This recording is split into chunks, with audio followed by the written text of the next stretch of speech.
47절의 말씀입니다. 계속해서 사도행전을 통해서 하나님의 말씀을 우리가 듣고 가고 있습니다. 여러분, 사도행전을 잘 들으세요. 그리고 믿음으로 받으십시오. 하나님의 사도행전의 그 말씀들, 하나님이 성령님을 통해서 행하셨던 그것들을 여러분 믿음으로 받으십시오. 그러면 하나님이 어떠한 자들에게 성령이 임하셨는지를 보게 될 것입니다.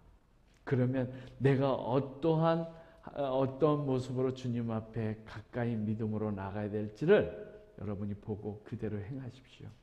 그러면 표적이 따를 것입니다. 아멘. 자, 오늘 제목은 성령을 받은 성도가 잊지 말아야 할 것. 그것이 무엇인가요?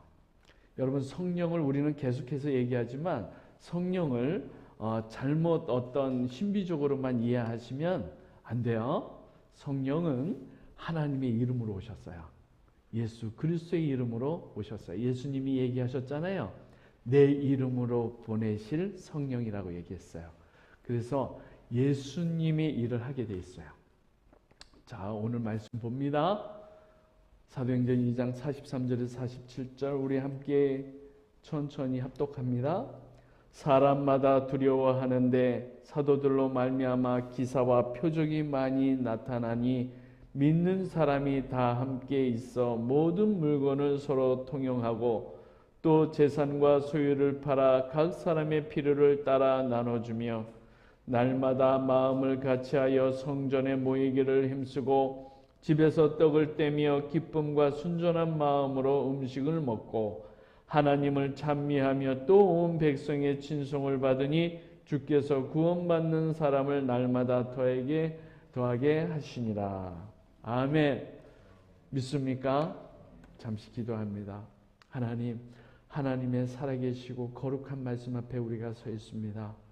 2000년 전에 이 하나님의 놀라운 성령의 역사, 그 역사가 지금 우리의 실체가 되어지고 실제가 되어질 수 있도록 하나님 믿음으로 받고 믿음으로 행할 수 있도록 인도하여 주시옵소서.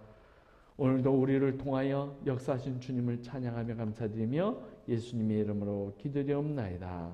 아멘. 자, 성령이 임하는 교회는 감동이 있습니다. 믿음으로 가는 곳은 감동이 있습니다. 성령이 임한 교회는 하나님의 임하심을 경험합니다. 성령이 임한 성도는 하나님의 능력을 경험합니다. 성령이 임한 교회는 분명히 성령의 능력이 있는 줄 믿으시기 바랍니다. 이렇게 성령이 임한 교회의 성도들은 어떻게 생활하고 있었을까? 우리가 한번 이 사도행전을 통해서 그렇다면 성령을 받은 성도들의 신앙생활은 어땠을까? 한번 우리가 그걸 보면서 우리도 그렇게 도전받기를 축원합니다. 초대교회의 성도들은 오랜 기간 동안 훈련받은 성도들이 아니에요. 갑자기 성도가 된 거예요. 갑자기 성령이 임하시고 그들이 외쳤을 때 회개하고 주님 앞에 돌아온 사람들이에요. 그 사람들, 물론 유대주의자도 있을 것이고 이방 사람들도 있을 것입니다. 누가 누군지는 잘 모릅니다. 그러나 하나님의 성령에 의지한 성도들의 태생은 갑자기 일어났다는 것입니다. 하나님의 갑자기 바람이 불었어요. 성령의 바람이 불었고 불의 혀과 같이 임하여 각 사람에게 임하여 갈라지는 놀라운 역사가 일어났습니다. 성령이 임한 교회의 그들의 생활은 어땠을까요? 갑자기 된 성도들의 그 신앙생활은 어땠을까요? 그들은 사도들의 가르침을 잘 따랐어요. 그래서 사도들의 가르침에 따라서 그들이 뭐 했을까요? 사도들이 무엇을 가르쳤을까요? 성경 공부했어요. 교회에서의 가르침이라는 것은 다른 건 없어요. 여러분, 제가 여러분들한테 가르칠 것이 무엇이겠습니까? 그리고 제가 여러분한테 가르칠 주제나 되겠습니까? 없어요. 근데 무엇을 가르쳤어요? 성경 가르치는 것뿐이에요. 성경에서 역사하신 것 가르치는 것뿐이에요. 성경에서 말씀하신 것 가르치는 것뿐이에요. 그거 가리키는 거지 제가 여러분보다 좀 낫고 좀 더 교양이 있어서 가리키는 것은 하나도 없습니다.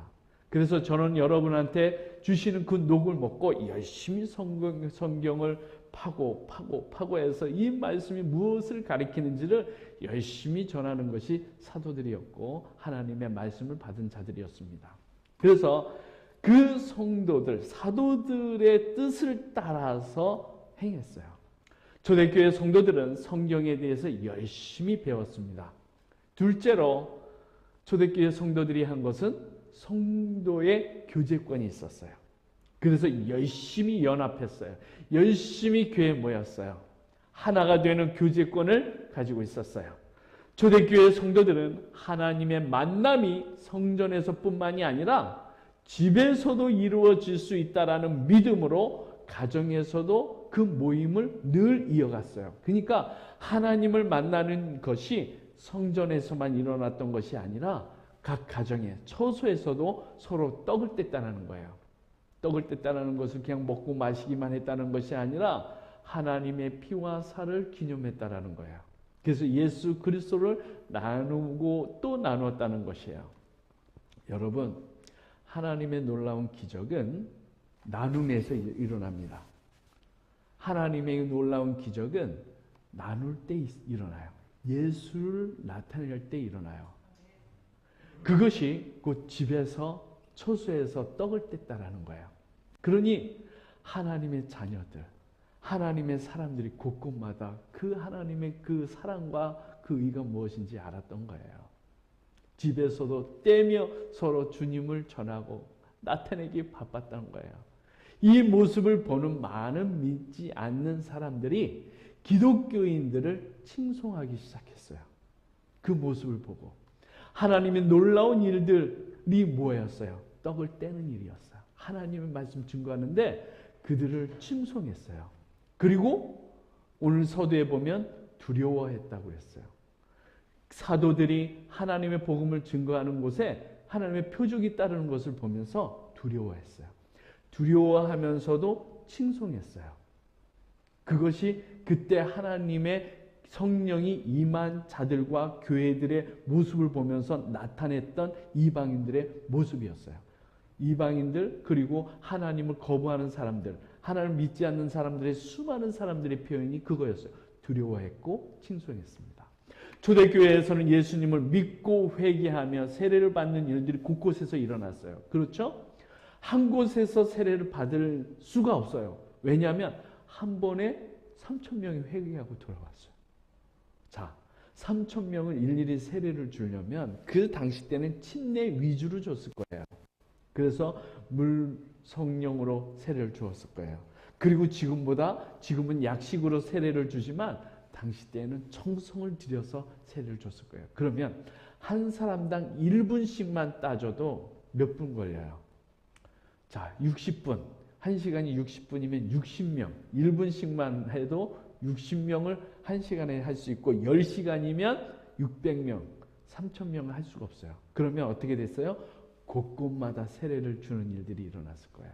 곳곳마다. 한 곳에서 일어나지 않았어요. 곳곳마다 세례를 주고 하나님의 말씀의 증거가 곳곳마다 일어났다는 거예요.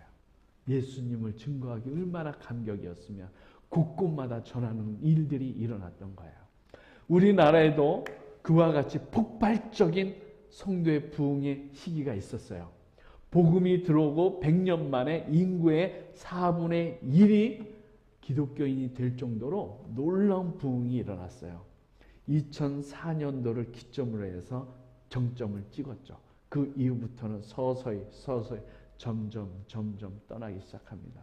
그래서 전 세계의 1위부터 10위까지의 교회의 그 교세가 큰 교회가 대부분 1위부터 10위까지가 이 작은 나라 한국 땅에 있었어요. 얼마나 복음의 증거가 일어났으면 1위부터 10위까지가 다 한국에. 여러분, 우리 한국은 인구수가 그렇게 많은 나라가 아님에도 불구하고 전 세계의 가장 큰 교회라는 교회는 다 우리나라에 있을 정도였어요. 그렇게 부흥이 일어났어요. 그러면 초대교회의 놀라운 역사에 지금의 우리 한국 교회가 차이가 있어요. 근데 무슨 차이가 있었을까요? 사도행전의 초대교회는 그렇게 놀랍게 부흥을 했는데 그때는 사람들이 두려워했고 칭송을 했어요. 그런데 지금 우리 한국교회의 모습은 어때요? 우습게 여기고 비난을 해요. 그 차이를 아십니까? 초대교회는 두려워했고 그리고 칭송했어요. 근데 지금의 한국교회는 우습게 여기고 비난을 해요. 그 차이예요. 여러분, 그 차이가 어디서 일어났을까요? 오늘 말씀을 통해서 그 차이가 왜 일어났는지 우리가 한번 짚고 넘어갔으면 좋겠어요. 44절, 45절 읽습니다. 시작. 믿는 사람이 다 함께 있어 모든 물건을 서로 통용하고 또 재산과 소유를 팔아 각 사람의 필요를 따라 나눠주며 성령을 받고 3,000명이 회개하고 주님께로 돌아왔어요. 그리고 놀라운 일들이 일어납니다. 자기의 물건들을 서로 통용하기 시작했다는 거예요. 세례를 받은 이후부터 유무상통의 은혜를 나타냈던 거예요. 있고 없고 간에 다 통했다는 거예요. 서로 같이 나눴다라는 거예요. 유무상통했다라는 거예요. 그러니까 내가 있는 것을 제단 앞에 드림으로 인해서 없는 자들한테 나눠줬고 없는 자는 거기에서 있는 것으로 체험을 받았다라는 거예요. 그러니까 서로 나눴다. 유무 서로 상통했다라는 그런 놀라운 역사가 일어나는 거예요. 며칠 후에 주님을 믿는 자가 또 5,000명이나 더 늘었어요. 그런데 놀랍게도 이들도 똑같은 동일한 일들이 일어납니다. 4장 32절을 한번 읽어볼게요. 서로 자기의 것을 자기 것으로 주장하는 일이 없어졌다는 거예요. 다 같이 시작. 믿는 무리가 한 마음과 한 뜻이 되어 모든 물건을 서로 통용하고 자기 재물을 조금이라도 자기 것이라 하는 이가 하나도 없더라. 이런 역사가 일어났어요. 그러니까 자기 것이라고 주장하는 사람이 없어요. 자기 건데. 어떻게 이런 일이 가능할 수 있었을까요? 지금의 교회는 물론이거니와 그 이후에 고린도 교회라든가 빌라델비아 교회라든가 에베소 교회, 서모나 교회, 빌립보 교회 수많은 교회가 일어났어요. 에베소 교회뿐만이 아니라 그 수많은 교회들이 일어났는데 이 구절이 그 다음부터 나오지 않아요.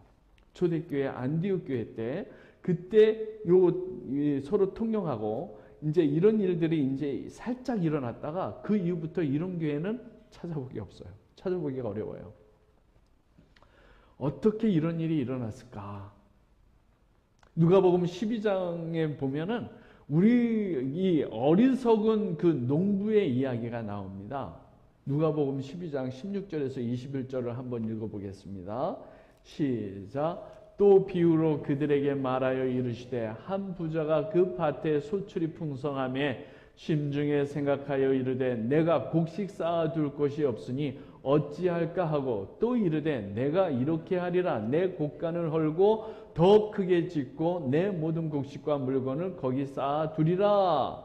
또 내가 내 영혼에게 이르되 영혼아 여러 해 쓸 물건을 많이 쌓아두었으니 평안히 쉬고 먹고 마시고 즐거워하자 하리라 하되 하나님은 이르시되 어리석은 자여 오늘 밤에 내 영혼을 도로 찾으리니 그러면 내 준비한 것이 누구의 것이 되겠느냐 하셨으니 자기를 위하여 재물을 쌓아두고 하나님께 대하여 부여하지 못한 자가 이와 같으니라.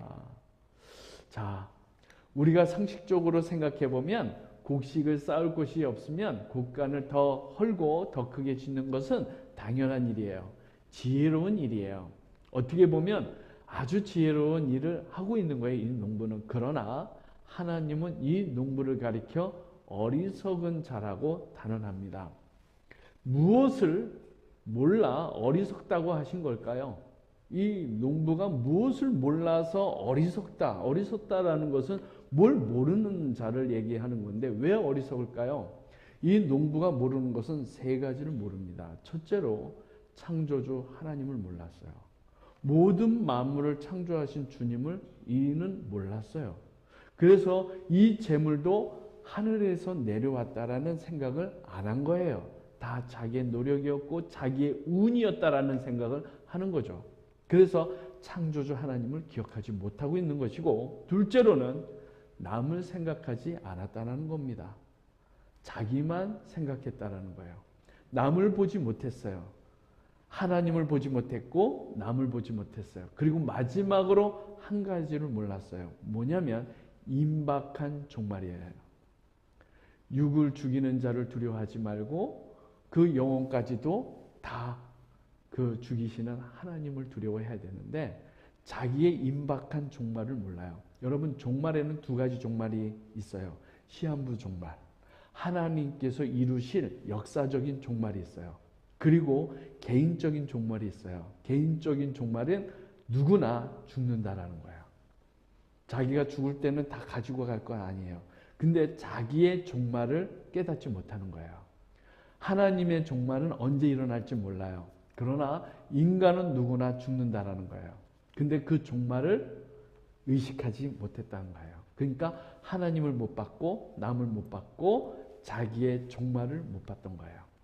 어리석은 농부는 그 재물을 모으는 동안에 자신과 재물만 보았던 거예요. 하나님을 볼 수 없었고 이웃을 볼 수 없었어요. 자신의 당면한 임박한 종말을 볼 수 없는 자였다는 거예요. 이 세 가지를 못 보면 어떤 자? 어리석은 자라는 거예요. 그렇다면 어떻게 초대교회가 시작한 바로 그때에만 잠시 자기의 물건을 전혀 자기 것으로 여기지 않고 서로 나눌 수 있었을까요? 성경은 그 이유를 종말론적인 신앙에서 찾고 있습니다. 주님이 곧 오신다라는 사실 때문에 천국을 확실하게 믿고 있었기 때문에 그들이 이것을 다 나누어 줄 수 있었고 자기 것이라고 주장할 이유가 없었던 거죠. 서로 떡을 떼면서 사랑을 나누고 용서를 나누고 은혜를 나눴던 거예요. 집에서도 그것을 떼면서 같이 얘기했을 거예요. 우리 것이 우리 거가 아니야. 하나님 것이야. 떡을 떼면서 나누었겠죠. 이웃들과도 만나면 예수에게로 가득했을 거예요. 그것이 성령이 임한 그 시대였던 거예요. 오직 복음이 그들에게는 전부였던 거예요. 그것이 이유였던 거예요. 그런데 이런 확실한 믿음이 점점 사라지기 시작합니다. 곧 오신다라는 주님이 곧 오실 것 같지 않아요. 야, 이거 도적같이 오신다고? 너희 세대에 올 것이라고? 너희 세대에 그것을 만날 수 있는 자도 있을 거라고 얘기했는데 아무리 봐도 오실 것 같지 않아요. 그 당시 때는 주님이 곧 오신다고 했기 때문에 매일매일 저녁이 되면 떡을 가져다가 놓고 포도주를 가져다 놓고 그 성찬을 늘 했어요. 그러면서 그 떡을 이렇게 쌓아놓고 주님의 살점을 뜯듯이 뜯으면서 눈물 흘리면서 뜯었어요. 하나님의 잔을 그 포도주를 마시면서 그러면서 퍼마시면서 하나님의 피를 기념했어요. 그것이 바로 그 시대의 성찬이었어요. 고린도 교회 같은 경우는 주님이 곧 오신다고 해서 매일매일 성찬 예배를 드렸어요. 그러니 얼마나 정성 들여서 매일매일 눈물바다였을 거예요. 주님 곧 오시옵소서. 어서 오시옵소서. 당시 성찬 예배는 떡을 쌓아놓고 예배 드렸던 거예요. 하나님의 몸을 찢듯이 주님의 피를 마시듯이 매일같이 그렇게 하나님을 그렇게 기다렸어요. 이제나 저제나 오실까? 깨어 있으라고 했기 때문에 어떻게 해서든 깨어서 주님을 기념했던 것이죠. 그러니 자기의 물건을 통용할 수 있었던 거예요. 처음에 주님의 피와 살을 대할 때는 눈물 없이 대할 수 없었을 거예요. 주님, 내가 주님을 죽인 자입니다. 내가 죄인입니다. 이 고백이 늘 있었겠죠. 나를 위해 죽으신 주님을 기억했어요. 주님이 그러시잖아요. 이 잔과 이 떡을 대할 때마다 나를 기념하라.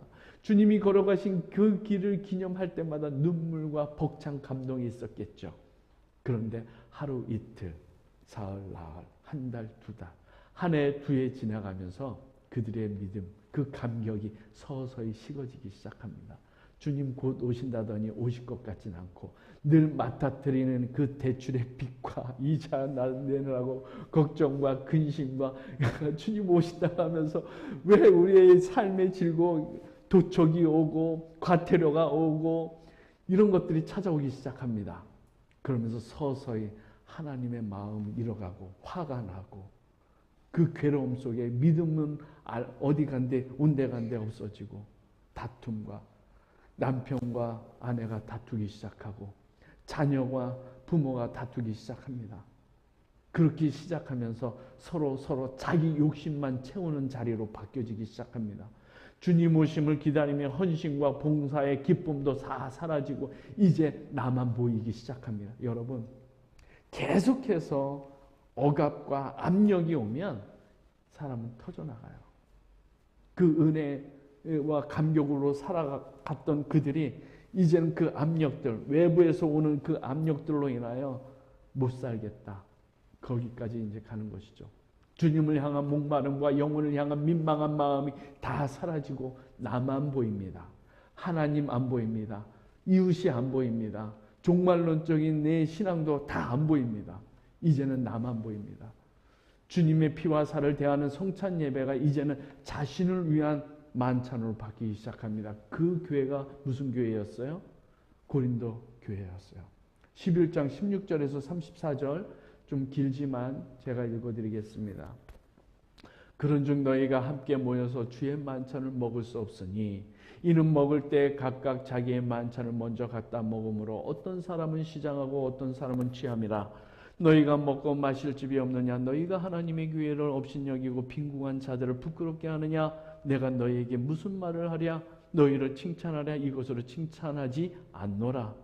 내가 너희에게 전한 것은 주께 받은 것이니 곧 주 예수께서 잡히시던 밤에 떡을 가지사 축사하시고 떼어 이르시되 이것은 너희를 위하는 내 몸이니 이것을 행하여 나를 기념하라 하시고 식후에 또한 그와 같이 잔을 가지시고 이르시되 이 잔은 내 피로 세운 새 언약이니 이것을 행하여 마실 때마다 나를 기념하라 하셨으니 너희가 이 떡을 먹으며 이 잔을 마실 때마다 주의 죽으심과 그가 오실 때까지 전하는 것이니라. 그러므로 누구든지 주의 떡이나 잔을 합당하지 않게 먹고 마시는 자는 주의 몸과 피에 대하여 죄를 짓는 것이니라. 사람이 자기를 살피고 그 후에야 이 떡을 먹고 이 잔을 마실지니 주의 몸을 분별하지 못하고 먹고 마시는 자는 자기의 죄를 먹고 마시는 것이니라. 그러므로 너희 중에 약한 자와 병든 자가 많고 잠자는 자도 적지 아니하니 우리가 우리를 살폈으면 판단을 받지 아니하려니와 우리가 판단을 받는 것은 주께 징계를 받는 것이니 이는 우리로 세상과 함께 정죄를 받지 않게 하려 하심이라. 그런즉 내 형제들아 먹으러 모일 때 서로 기다리라. 만일 누구든지 시장하거든 집에서 먹을지니 이는 너희의 모임이 판단받는 모임이 되지 않게 하려 함이라. 그 밖의 일들은 내가 언제든지 갈 때에 바로 잡으리라. 아멘. 바울이 성찬을 예배를 드리는 걸 보고 화가 났어요. 내가 너희들 파당이 있는 줄은 뻔히 알고 있었는데 이 정도까지는 내가 몰랐다. 그러면서 대노한 거예요. 때려쳐! 이거예요. 그런 식으로 하려면 예배 드리지 마! 이거예요. 바울이 왜 화났을까요? 이 성찬이 정말 간절히 드렸던 이 성찬, 매일마다 드렸던 이 성찬이 얼마나 정성 들여서 드렸겠어요. 맛있는 떡, 정성 들인 떡과 그 포도주를 갖다 놓았겠죠. 그런데 그 가난한 사람들은 하루 일과를 다 마치고 저녁에 가서 그 주님의 피와 살을 대했어요. 근데 돈 많은 사람들은 할 일이 없잖아요. 먼저 와서 다 먹고 마시고. 그러니까 가난한 자들한테는 비아냥 소리를 듣게 되고 조롱거리가 된 거야. 하나님의 자리가. 우리가 먹을 것이 없다. 그래서 바울이 화낸 거예요. 너희들이 먹을 것이 없느냐? 마실 것이 없느냐? 배고프면 먹고 와라. 목마르면 마시고 와라. 그래서 있는 자들이 먼저 와서 다 먹고 취해버린 거예요. 그들이 다 먹고 마셔서 가난한 자들은 와서 주님의 살을 대할 수가 없는 거예요.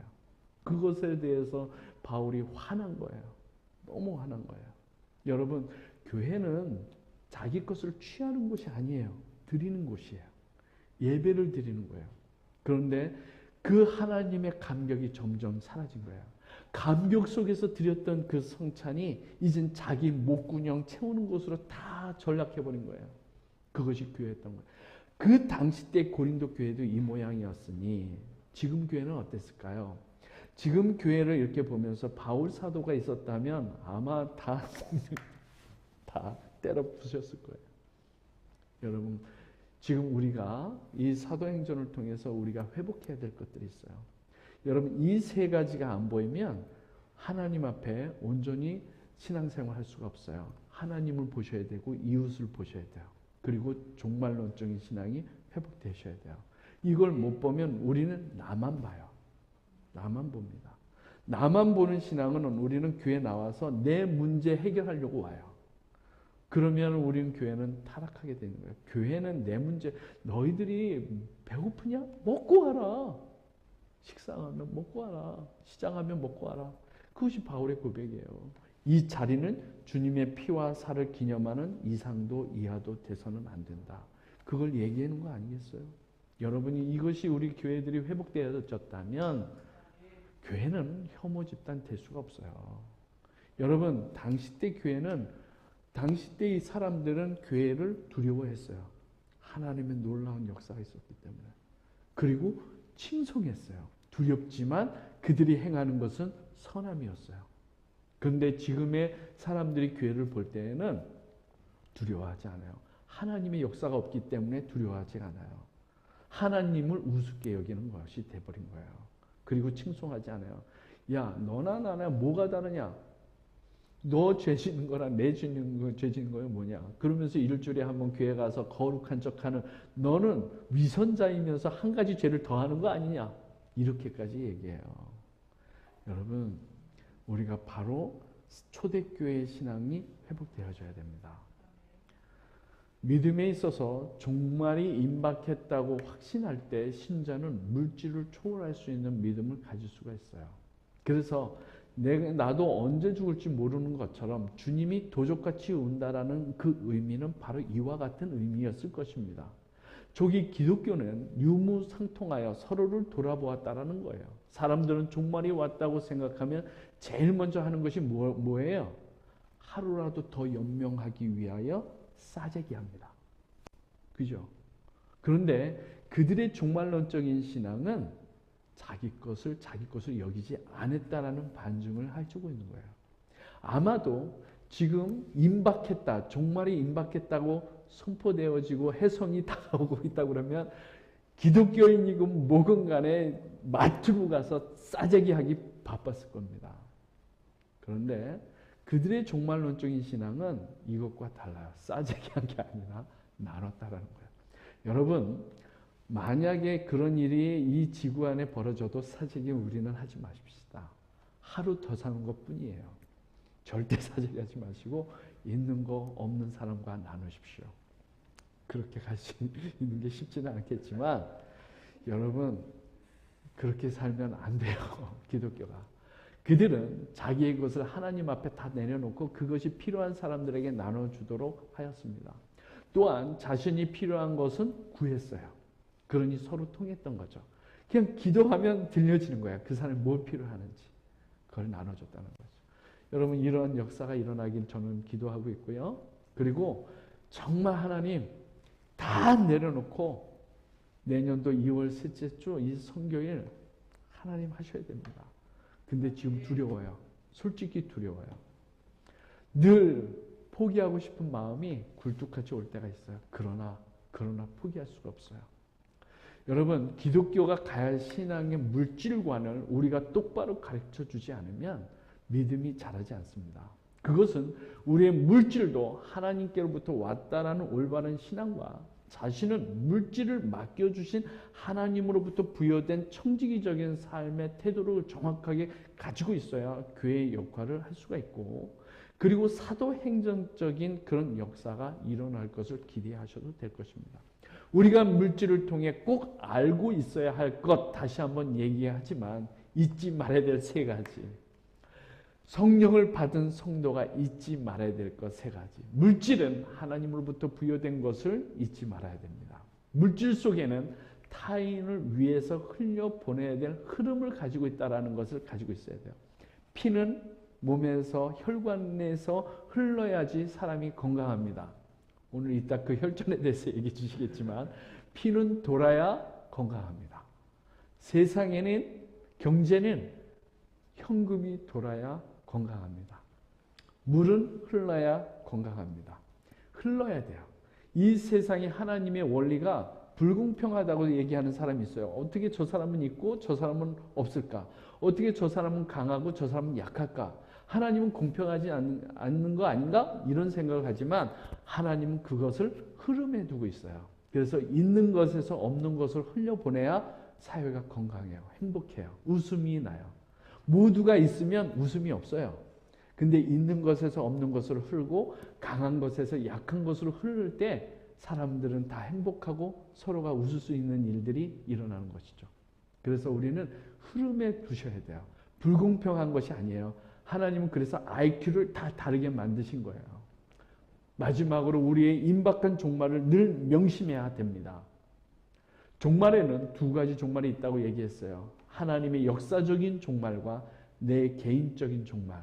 그것은 누구나 죽는다라는 것입니다.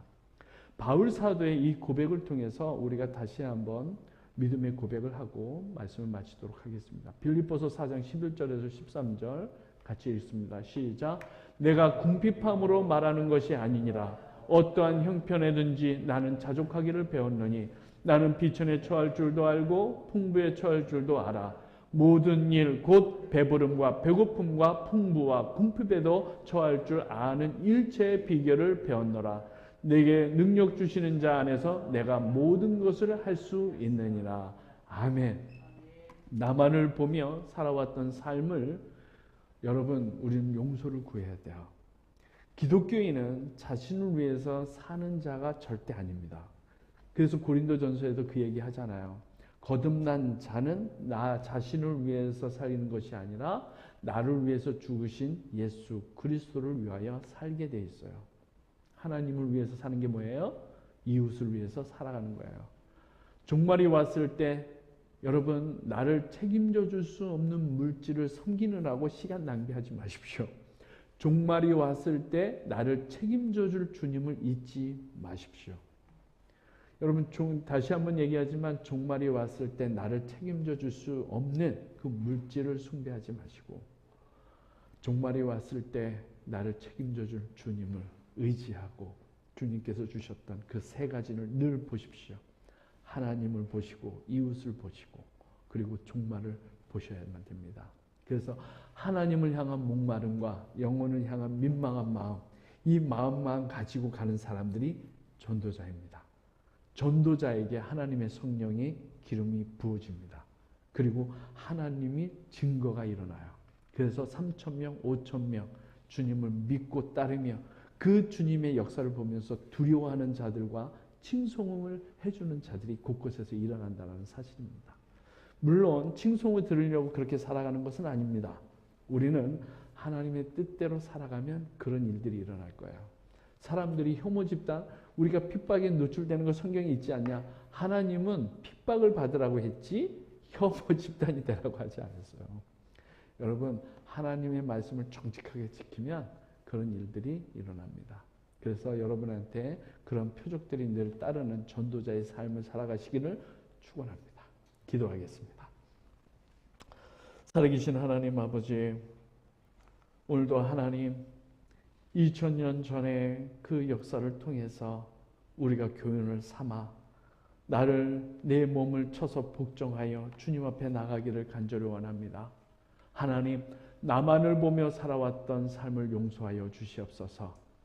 종말에 그 눈을 뜨지 못하고 천년 만년 살 것처럼 재물만 모으려고 했던 마음이 있었다면 용서하여 주시고, 하나님, 나의 것을 나의 것으로 여기지 아니하고 나눴던 그 성령에 충만했던 그 시기처럼 우리는 성령을 구하면서 성령의 역사를 잘못된 것으로 구할 때가 너무나 많았습니다. 용서하여 주시고 진정 하나님의 천국의 잔치가 많은 문소리 교회 안에 늘 있어지는 교회가 되어질 수 있도록 역사하여 주시옵소서. 그런 자리로 인도하여 주신 주님께 감사를 드리며